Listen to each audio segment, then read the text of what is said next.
If you look at the map, the United States is about, I think, 328 MSAs, metropolitan statistical areas. Now, those are clusters of municipalities around a central urban place. The majority of these are between 80 to 90% white.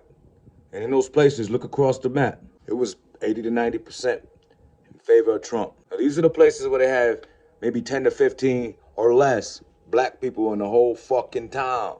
You see what I'm saying? These are people who can identify from putting a face on the aspect. So these are just characters out of a book. These are caricatures. When they talk about immigrants or DEI or trans or whatever. You see, it's cultural, it's identity politics. He's a demagogue.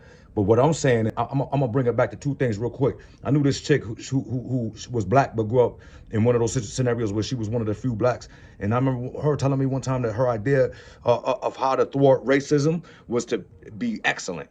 And I looked at her like she was retarded. Like, what? Number two, I remember being at work with a few folks that said they was from the country and all that, and he would try to talk to me a certain way. And I said, I'm not one of them 7 black dudes in your neighborhood. I'm a nigga.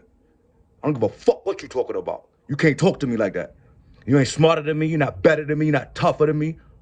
You're not nothing better than me. And this is the shit that's gotta be confronted right now. We're on the precipice of being run by a government and everyone bound down to this clown.